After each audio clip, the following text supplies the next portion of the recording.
So you didn't match in the NRMP. So what do you do next? The next part is the SOAP, which is the Supplemental Offer and Acceptance Program, which offers SOAP eligible participants, which most of you who haven't matched will be eligible for, to match into unfilled positions at residency programs. Again, a lot of these residency programs are going to be internal medicine, surgery, or pediatrics, although there are subspecialties that are offered that may not have gone matched at certain universities or certain programs. So I'm just going to be going through and explaining the 3 rounds that occur of the SOAP match. So let's say, for example, Hospital A has 2 internal medicine residency positions that were unfilled, and Hospital B has 2 residency positions of general medicine, general surgery, I should say, that were unfilled. And we have medical student A and medical student B, which can now scramble into these 2 spots. What you have to do is go onto the R3 system, which is still on the NRMP website. It's on the NRMP software, where you can now apply to these positions that are open. And what's going to happen is the eligible SOAP participants will get a list of internal medicine and general surgical and other subspecialty specialties that are unfilled at certain programs, which you can look through, download, look through them, and then go ahead and find their number, and then plug those into the NRMP system so these will come up. So each of these hospitals will have a number associated with them in order for you to fill into their NRMP so that you can apply to these positions. Now you can see the predicament in this is that medical student B could have applied to both of these programs, either one surgical and one medicine. You can apply up to a certain number of certain universities that have these unfilled positions. On a certain day of this week, Wednesday, I think at a certain time, the applications are going to go through to these hospitals, and they're going to look through the applicants that they have.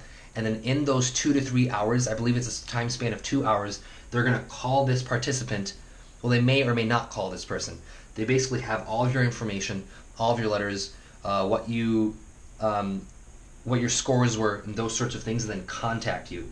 So let's say, by the same means that this participant could have also applied for these positions, and the hospitals will now have a choice between calling either 1, 2, or both of these medical students, and then deciding who to accept. After those 2 hours are over, these medical students will go back in the NRMP system. If they were offered a position, they can accept it. If these 2 medical students were called by these 2 programs but were not offered a position, that also happens. That means that they called them and they didn't really feel that they would have been a strong fit for these open positions. Maybe Hospital A was talking to medical student B and just felt maybe this student doesn't really like this geographical location, or over the maybe 10 to 20 minute phone conversation during those 2 hours did not feel that this person would be a good fit. They may have called medical student A.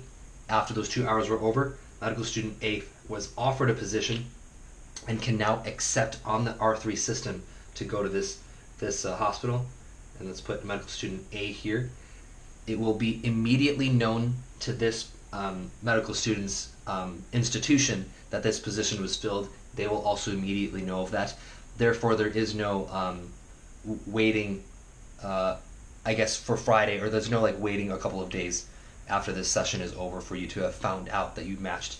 So there's a 2-hour session on Wednesday. There's a 2-hour session again on Wednesday later in the evening, and then on Thursday. Those are the 3 scrambling timelines, or intervals, I should say, where medical students can look through those downloaded sheets of which programs have open positions, apply to them again so that those hospitals have all of your information, and then the hospital will contact the student via phone and tell them about the program and see if they would be a good fit.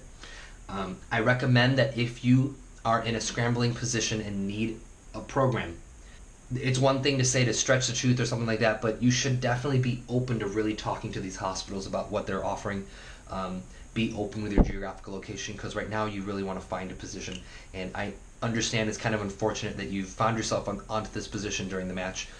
It's a lot of stress, and it's kind of emotionally stressful. It's a big burden for a lot of people, but bear in mind, you can get through this, get through these 3 sessions, be open-minded, talk to your university, talk to your friends and family. This is going to be a very time-critical time for you guys all going through this, okay? And good luck.